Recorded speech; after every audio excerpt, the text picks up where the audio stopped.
Gracias por estar. Presencialmente en unos casos, que es un buen síntoma de ir superando la pandemia de COVID, y a través de Internet en otros, puesto que esta es una realidad que ha llegado para quedarse y crecer cada vez más. Iniciamos un nuevo curso, aunque dando continuidad al iniciado en esta Casa del Reloj del Instituto Arganzuela en 2019.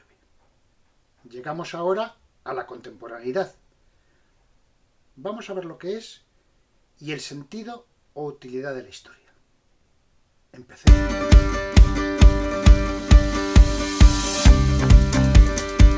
Permítanme que empiece con una historia personal para después hablar sobre la utilidad de la historia y el concepto de contemporaneidad.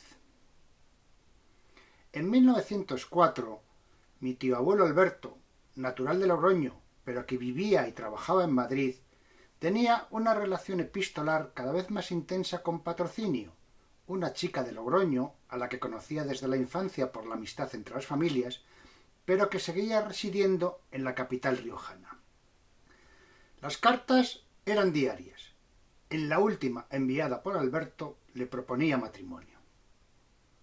Alberto no recibió respuesta. Sintió una gran decepción, acentuada cuando meses después se enteró de que Patrocinio se había casado con otro. Alberto permaneció soltero toda su vida. Fue un amargado que solo se dedicó a su trabajo. Era un artesano artista repujador de cueros que alcanzó cierto éxito. Patrocinio aceptó con entusiasmo la proposición de matrimonio de Alberto. Le contestó que sí por carta el mismo día. Pero entonces sobrevino el silencio de Alberto. Se sintió burlada y a los pocos meses aceptó la proposición de matrimonio de otro pretendiente que vivía en Logroño. 50 años después, en una mudanza del taller de Alberto, debajo de un pesado mueble que contenía sus herramientas, apareció, sin abrir, la carta de Patrocinio aceptando la proposición. Esta historia familiar tiene componentes que nos van a permitir aproximarnos a los conceptos de historia y de contemporaneidad. Es historia familiar por cuanto constituye la narración de unos hechos pasados dignos de interés para mi familia. En el caso de los países, lo que nos llega como historia es la correspondiente a los dirigentes, las guerras o los episodios de mayor impacto en su tiempo. Habitualmente, la historia que nos llega es la versión de los dominadores, de los ganadores. Podemos calificarla de contemporánea puesto que generacionalmente hay alguna coincidencia entre sus protagonistas. Yo llegué a conocer a mi tío abuelo y he podido transmitirla a mi hijo y mi nieta. La historia, ténganlo en cuenta, siempre tiene más de una versión. La de mi familia, resentida por el desprecio de Patrocinio a la proposición de matrimonio, fue de enemistad absoluta con aquella familia. Rescataron anteriores disputas que habían pasado hacía mucho tiempo y se llegó a la conclusión de que se trataba de una venganza largamente larvada, humillando a mi tío abuelo, que les parecía poca cosa. La versión de la familia de Patrocinio fue exactamente la contraria. Ella era la burlada, la que sin motivo aparente había resultado menospreciada. Se casó con otro por despecho. Dedicó toda su vida a hablar mal de la familia de Alberto, la mía, y consiguió enemistarnos con otros parientes de Logroño. 50 años después, una casualidad, también podría haber sido el resultado de una investigación histórica, se recupera un documento primario que permite una nueva hipótesis de esta historia y, por supuesto, más versiones de las que habíamos tenido hasta ahora, que eran la de una familia o de la otra. En sus orígenes, la historia siempre se transmitía de manera oral y quizás los testimonios que nos han llegado, puesto que los orales no son posibles, son los previos a la escritura, los representados en algunas pinturas rupestres, que en definitiva constituyen un relato. Lo que tienen a la izquierda es una escena de caza de ciervos en el barranco de la Valtorta, arte prehistórico levantino. Estamos hablando de hace unos 11-12.000 años. En ella podemos observar que se trata de un barranco por la pared que ven a un lado. Vienen una manada de ciervos y hombres armados con flechas los esperan para abatirlos.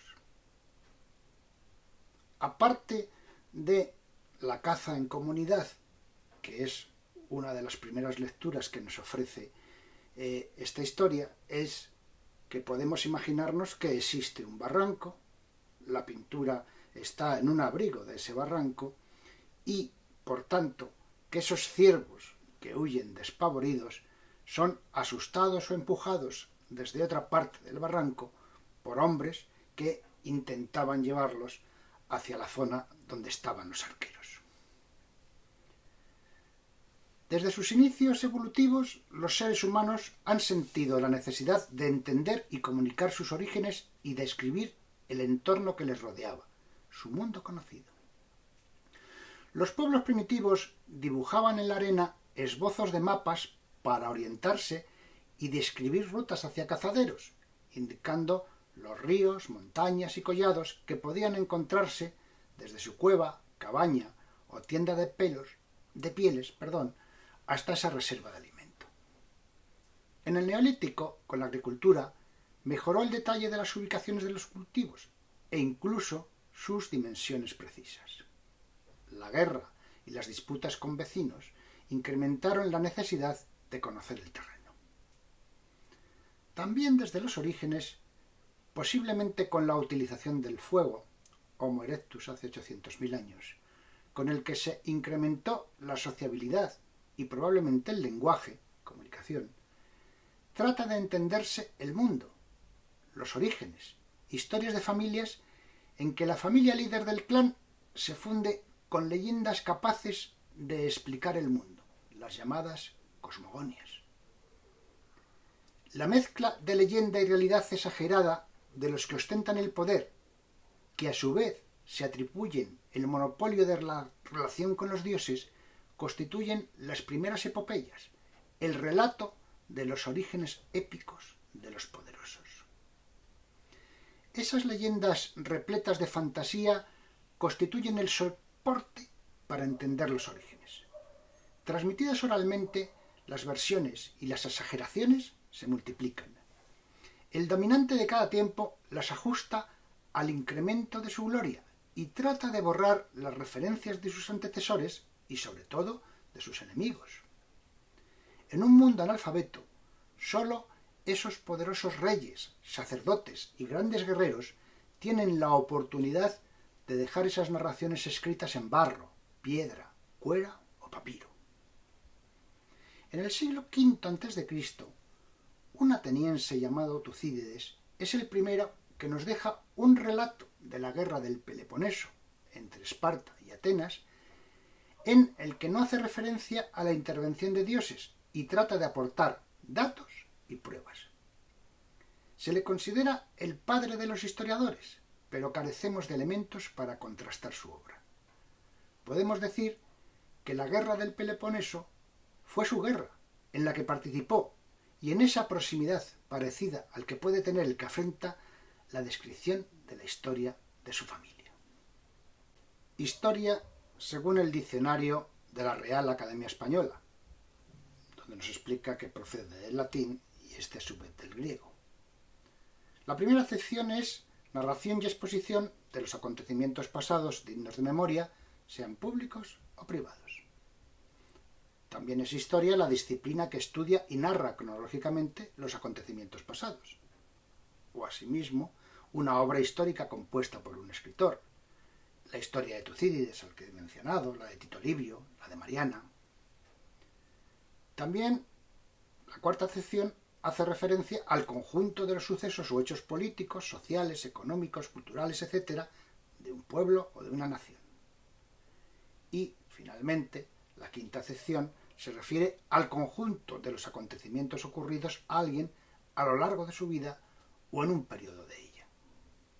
La forma de abordar un texto histórico debe ser siempre crítica. ¿Quién dice qué? ¿En qué contexto? ¿Cuál era su formación, intereses, ideología, sentimientos religiosos, modo de vida? ¿Cuáles son sus fuentes? ¿Las analiza de manera rigurosa? ¿Por qué escribe de ese tema? Ello nos dará una idea sobre unos determinados hechos según la aportación, versión de... En definitiva, si nos preguntamos para qué sirve la historia, la respuesta que les propongo es para aproximarnos al conocimiento de nuestro pasado, a saber de dónde venimos, y lo que me parece más importante, para fomentar nuestro espíritu crítico, lo que nos ayudará a interpretar mejor nuestro presente y a atisbar posibles opciones de futuro. En conclusión, cuando aborden un texto histórico, desde luego, no tienen que creerlo a pies juntillas. Tienen que analizarlo, contextualizarlo, ver en qué condiciones se elaboró y formarse una idea de esa parte de la historia con esos condicionamientos.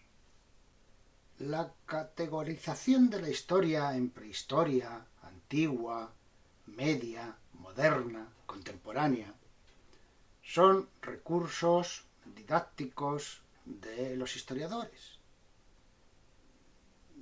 La historia es una, no se repite y además es absolutamente imprevisible.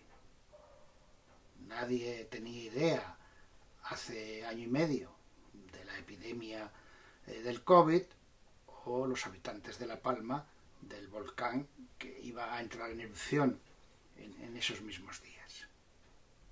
Sin embargo, sí podemos centrarnos en la contemporaneidad en cuanto es esa etapa de la historia que tiene más relación con nosotros. Cualquiera de nosotros, o por lo menos aquellos que están un poco más interesados, es capaz de remontarse hasta sus tatarabuelos, posiblemente, porque ha oído hablar a sus abuelos, de sus propios abuelos, si es que ha tenido ocasión. En el caso de España, pues el tatarabuelo del actual rey, Alfonso XII, digamos, es una figura mucho más próxima y que tiene más que ver con lo que está ocurriendo ahora que si hablamos de Isabel II, Fernando VII, etcétera, etcétera. Hay cuestiones que si yo les hablo de aladrero, un constructor de carros, de boyero, cuidador de muelles, cenachero, vendedor de pescado, ganchero, transportador de madera por los ríos, morillero, recadero para los que faenaban en el campo, pelaire, trabajador del hilo de la lana, talabardero, el que hacía cinturones de cuero para espadas, o tundidor, el que cortaba con tijera el palo de los paños, pues primero hay términos que ya se han perdido y desde luego no lo reconocerán como contemporáneo. Pero si lo que les comento son cuestiones relacionadas con la electricidad, los motores de gasolina, las turbinas de gas, las ondas electromagnéticas, los rascacielos, los ascensores o incluso la Coca-Cola, lo van a considerar algo de su tiempo, que han vivido, que han utilizado, es algo contemporáneo. ¿Cuándo empiezan todas estas cosas que hemos mencionado? Pues son inventos de hace 140 años, pero que siguen marcando nuestras vidas. En este punto hay un libro reciente, que se lo recomiendo, de Václav Smil, que es un científico y analista político checo-canadiense, profesor emérito de la Facultad de Medio Ambiente de la Universidad de Manitoba, en Canadá, al que la revista Science lo considera la persona que más sabe de energía del mundo. En ese libro, Los números no mienten, hay un capítulo dedicado a la década de 1880 en el que Smil dice que podría haber sido la de mayor trascendencia en la historia de la humanidad. Este texto de Václav Smil lo vamos a utilizar para que puedan asumir que aquello que se inventó hace 140 años forma parte de nuestra contemporaneidad y que, por tanto, el proceso de historia que vamos a analizar a lo largo de los próximos meses, que vamos a llamar la etapa contemporánea, que se inicia con la restauración de Alfonso XII, es el contexto para el que situemos nuestra vida en Madrid, en nuestro distrito de Arganzuela, porque a cada hecho local le tendremos que atribuir un contexto, y ese contexto pues estará en la historia de España y en algunas ocasiones en la historia universal.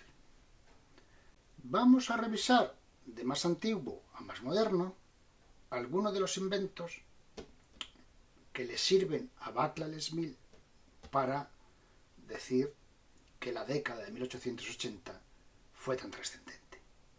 Algunas cosas fueron decisivas y otras de uso muy cotidiano. En principio está pues la caja registradora, que todos seguimos viendo en los comercios, en los bares, en los restaurantes, para la contabilidad del comercio. Pasando a la zona importante, pues tenemos que se llevó a cabo el descubrimiento de las ondas hertzianas, ondas electromagnéticas,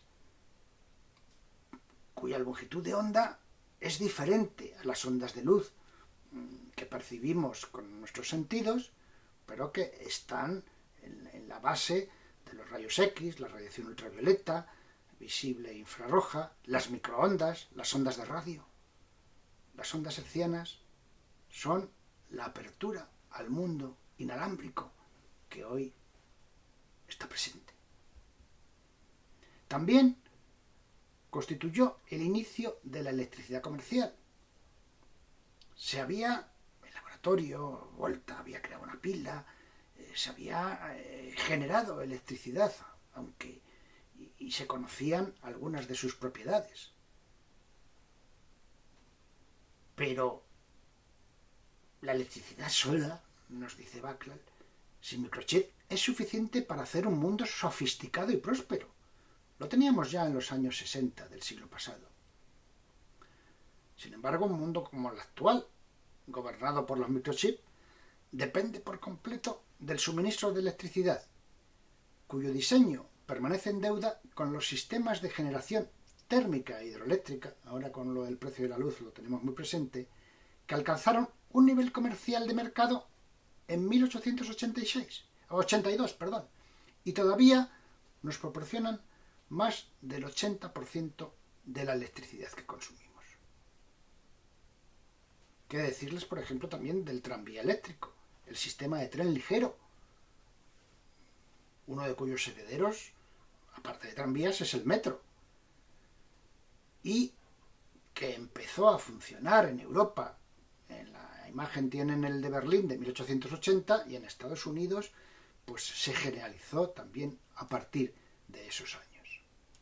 ¿Cómo no? Vamos a hablar también de los automóviles.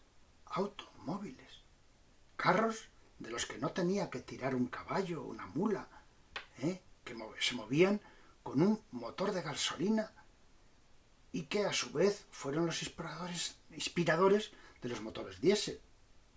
Toda la historia a partir de entonces está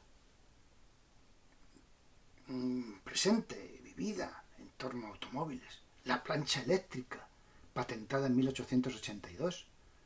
Las máquinas expendedoras, ahora algo habitual, pero tan bien introducidas de forma moderna en 1883. O la bicicleta, versión moderna. Ya Leonardo da Vinci hemos visto dibujos en que había dibujado una bicicleta de madera, pero la bicicleta actual, de ruedas casi del mismo tamaño y con una transmisión por cadena, pues es una realización de estos años. De la bicicleta, lógicamente, se pasa casi inmediato al mismo tiempo a la motocicleta, es decir, a una bicicleta a la que se le añade un motor de combustión. Había habido precedentes, pero la motocicleta que se ha popularizado es la motocicleta con motor de gasolina. También se inician los rascacielos. El primero en Chicago. Anteriormente, efectivamente, se habían construido edificios más altos de piedra, algunas catedrales. Pero el hacer una estructura de acero que permite desarrollar ya no construcciones suntuosas, palacios y catedrales, iglesias, sino construcciones civiles de gran altura, viene con esas estructuras de acero, de metal, de esas vigas. Tenemos la Coca-Cola, inventada por John Pemberton, un farmacéutico de Atlanta, que en 1866 desarrolló un concentrado que diluido en agua se vendía como medicina. Inicialmente tenía 9 miligramos de cocaína por vaso, pero en 1903 se eliminó y se sustituyó por cafeína. También de esta época es cuando se alcanzó el diseño más eficiente de todos los motores de combustión interna, la turbina de gas, las que han resultado decisivas en la navegación fundamentalmente, pero en los ferrocarriles, en la industria. Tenemos igualmente los antitransparentes. Ahora, ¿quién no lo utiliza y lo tiene en su cuarto de baño como un elemento cotidiano? Pues aparecieron en 1888, cuando se fabricó el primero a base de cloruro de zinc. Y algo que a muchos nos chocará porque a España llegó muchísimo más tarde, pero el bolígrafo, el clásico bolígrafo con punta redonda, fue inventado en 1888.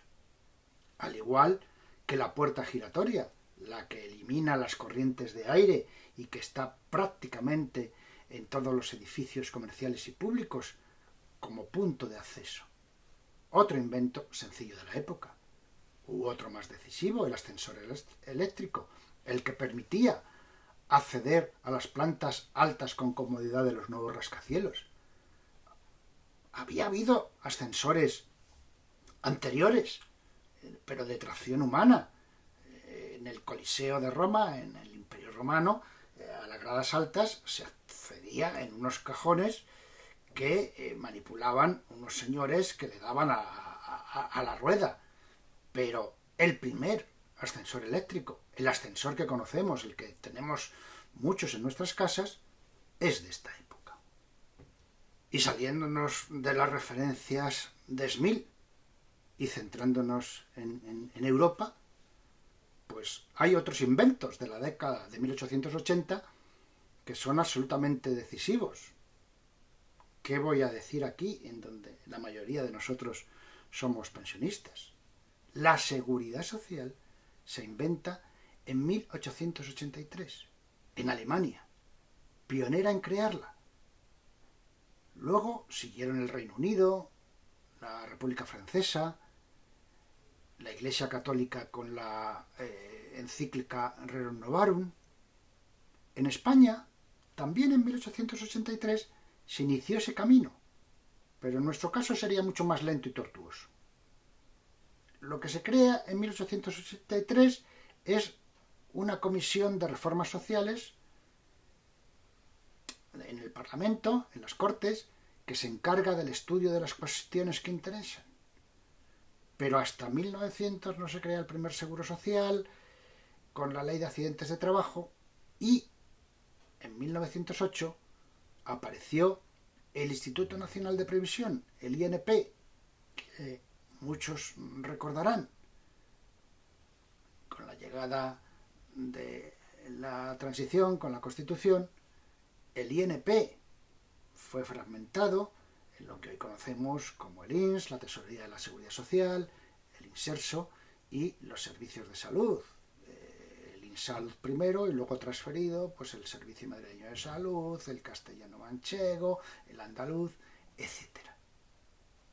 Algo trascendente de aquella década y que sigue siendo presente. En definitiva, historia como visión crítica continuamente revisada a la luz de nuevos posibles datos, como ocurrió con la carta descubierta de mi tío abuelo, o con otros elementos. Siempre piensen que puede haber aportaciones. La historia que estudiamos hoy es siempre la vista con los ojos de hoy.